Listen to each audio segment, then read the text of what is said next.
एक दिवसीय दौरे पर मुंगेर पहुंचे जनसुराज के सूत्रधार प्रशांत किशोर कार्यकर्ताओं के साथ बैठक कर आगे की रणनीति पर चर्चा की और मीडिया को दिए अपने बयान में मुख्यमंत्री नीतीश कुमार पर तीखा हमला बोला।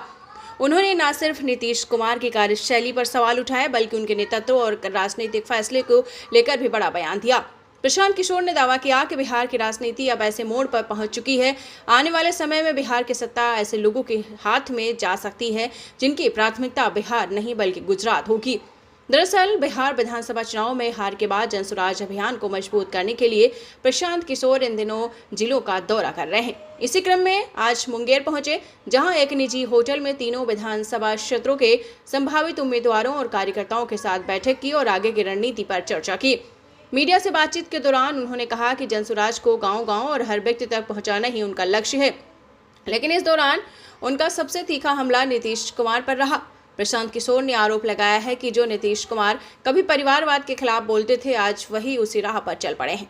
उन्होंने कहा कि बिहार में पार्टियां बनते ही उनके नेताओं द्वारा अपने उत्तराधिकारी के रूप में परिवार को आगे बढ़ाने की परंपरा रही है और जब जदयू में भी वैसा ही हो रहा है। इतना ही नहीं, उन्होंने नीतीश कुमार की शारीरिक और मानसिक स्थिति पर भी पूर्व में सवाल उठाते हुए दावा किया कि चुनाव का परिणाम जो हो वो ज्यादा दिनों तक मुख्यमंत्री पद पर नहीं रह पाएंगे और मात्र 3 माह में ही वे सुरक्षा और दबाव में आकर मुख्यमंत्री का पद छोड़ रहे हैं।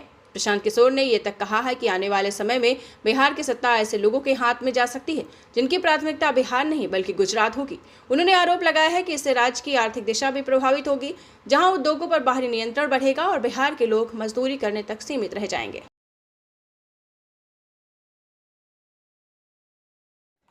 आप सभी साथियों का शुक्रिया। एक सामान्य शिकायत साथियों की रहती है कि प्रशांत जी से मिलने का, बात करने का अवसर नहीं मिला है, तो उसमें एक वजह ये रही है कि पिछले 2-3 सालों में इतने बड़े अभियान को बनाने चलाने की वजह से कभी कभी समय नहीं मिला है। आप में से कुछ साथी पटना आते हैं, कुछ बहुत ज़्यादातर साथी नहीं आए हैं। आज यहाँ आए हैं, 3.5 घंटे से हम लोग यहाँ बैठे हुए हैं। जहाँ तक हो सकी आपकी बात को सुना समझा है हम लोगों ने। कोशिश करेंगे कि आने वाले 10-15 दिनों में यहाँ संगठन को फिर से पुनर्गठित किया जाए, लेकिन संगठन सिर्फ कागज पर ही न बने, उसके लिए अब ये तय किया गया है। मैंने पहले घोषणा की है कि हर जिले में मैं 3 दिन, जैसे आज 1 दिन आया हूँ, 2 दिन और आऊँगा जून से पहले, और जो आपके जिला की कार्यकारिणी की पहली बैठक होगी उसमें मैं स्वयं उपस्थित रहूंगा, ताकि जिला से जुड़े हुए सभी पदाधिकारियों की जिनको जो जिम्मेवारी दी जाएगी उनके साथ बैठकर, मेरे सामने बैठकर वो बात हो सके। और जिला कार्यकारिणी के गठन के बाद प्रखंड और पंचायत की जो पूरी समिति बनेगी उसको भी हम लोग 15 से पहले जिले के स्तर पर उसका 1 दिन का यहाँ कार्यकर्ता संवाद सम्मेलन किया जाएगा, उसमें भी मैं आऊंगा।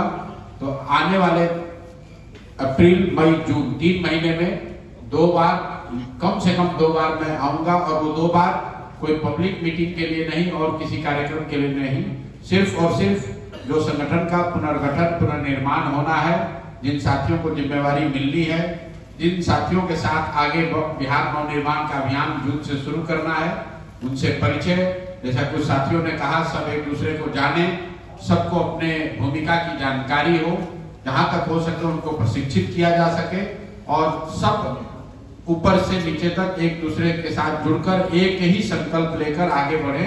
इसको लेकर हम लोग आगे चलेंगे। पिछले 3-3.5 साल का जो अनुभव है, जो साथियों का साथ है, सबको समायोजित करके जनसुराज को पूरी मजबूती से आगे बढ़ाना है। बिहार बदलने का जो संकल्प लेकर हम लोगों ने इस काम को शुरू किया है, उस संकल्प में, उसकी ईमानदारी में, उसकी शुद्धता में कहीं कोई कमी नहीं आने वाली है। हम लोग पीछे हटने वाले नहीं हैं। जब तक बिहार को सुधारेंगे नहीं, तब तक पीछे हटने का कोई सवाल नहीं है। आप सभी साथी जो आज यहाँ आए हैं, अपना समय संसाधन लगाकर, उसके लिए मैं आपका तहे दिल से शुक्रिया और धन्यवाद कर रहा हूँ। मीडिया कर्मियों का यहाँ स्वागत है। आप समय निकाल कर आए हैं जनसुराज के इस कार्यक्रम के लिए। मैं अपनी ओर से और जनसुराज के मुंगेर यूनिट की तरफ से आपका धन्यवाद और स्वागत कर रहा हूँ। जैसा कि मैंने अभी बताया, ये बिहार चुनाव परिणाम के आने के बाद जनसुराज में हम लोगों ने ये तय किया है कि बिहार को बदलने के जिस संकल्प को लेकर हम लोगों ने इस काम को शुरू किया है, उसकी ईमानदारी शुद्धता में कोई कमी नहीं आएगी। चुनाव के परिणाम चाहे जो भी रहे हों, हम लोग आने वाले 5 साल में पूरी ईमानदारी और शुद्धता से बिहार के लोगों को बताने समझाने का जो अपना प्रयास शुरू किया है उस पर बने रहेंगे। और बिहार नवनिर्माण का अभियान जो सरकार के 6 महीना पूरा होने के बाद, मतलब जून से जो नवनिर्माण अभियान शुरू किया जाना है, उसके पहले हम लोग कोशिश कर रहे हैं कि बिहार जन स्वराज के जितने साथी जुड़े हुए हैं उनसे बातचीत करके, उनसे संवाद करके बिहार के में जन स्वराज के संगठन को फिर से पुनर्गठित किया जाए, ताकि सभी की भावनाओं को इसमें समायोजित किया जा सके। और जब बिहार नवनिर्माण अभियान जून से शुरू हो तो सही मायने में जन स्वराज घर घर पहुंच सके और जो बिहार के लोगों की समस्या है, मूलभूत समस्याएं हैं, उन पर जन स्वराज सशक्त आवाज बनकर समाज में खड़ा हो। राष्ट्रीय अध्यक्ष तो पहले भी थे, इसमें नई बात क्या है? भाई दल उनका है तो अध्यक्ष भी वही रहेंगे। बिहार में पिछले 3 साल से मैं बताता रहा हूं कि बिहार में दल कैसे बनता है। दल जो बनाता है वो दल का बनता है नेता, और ये उसी दिन घोषणा कर देता है कि हमारे बाद होगा हमारा बेटा। तो नीतीश जी का दल भी अब उससे अपवाद नहीं है। 30-35 वर्षों तक समाजवाद, लोहिया, जेपी की बात करने वाले नीतीश कुमार जी ने भी जो बात थी वही सामने आई कि ये दल नीतीश कुमार का है, नीतीश कुमार उसमें अध्यक्ष रहेंगे और उनके बाद उनके बेटे को उसका नेतृत्व मिलेगा। तो जो दूसरे दलों के बारे में लोग कहते हैं, जिस बात को कह के नीतीश कुमार अपने को अलग बताते थे, बेहतर बताते थे, आज कहीं ना कहीं नीतीश कुमार भी उसी रंग में रंगे हुए दिख रहे हैं। जैसे नीतीश जी अब राज्यसभा चले जाएंगे, ऐसे में क्या लगता है जो डिप्टी सीएम का काफी समाज चौधरी का सीएम बने, तो क्या इस चीज को ये देखिए, पहली बात तो इस तरह का कोई आप लोग जो स्पेकुलेशन कर रहे हैं कि कौन बनेगा, ये बिल्कुल बेकार काम है। किसी को नहीं मालूम है कौन बनेगा। बनेगा वो जिसकी इस जीत में भूमिका है। मैंने अपने वक्तव्य में भी कहा, 202 विधायकों का जिस व्यक्ति को, जिस नेता को समर्थन रहेगा वो पद कभी नहीं छोड़ेगा। तो कहीं ना कहीं जो बात हम लोग चुनाव के पहले भी बता रहे थे कि नीतीश कुमार जी की शारीरिक मानसिक स्थिति वो नहीं है कि वो मुख्यमंत्री पद पर बने रहे। जब ये बात जन स्वराज ने, प्रशांत किशोर ने कही तो कई मीडिया के साथियों ने या समाज में लोगों ने उसका मजाक भी उड़ाया। लेकिन आप याद कीजिए, हमने कहा था कि नीतीश परिणाम कुछ भी हो, नीतीश कुमार मुख्यमंत्री नहीं रहेंगे। 3 महीना हुआ, 4 महीने मुख्यमंत्री से हट रहे हैं। स्वेच्छा से हटे या किसी दबाव में हटे, हट तो रहे हैं। और जो ये बात हम लोगों ने कही थी कि इनको सफलता, चुनावी सफलता नहीं मिलेगी, वो भी नहीं होता अगर चुनाव आयोग, केंद्र सरकार, 10,000 रुपए, ये सारा प्रपंच नहीं रचा गया होता तो एनडीए को किसी भी हालत में ये सफलता नहीं मिलती।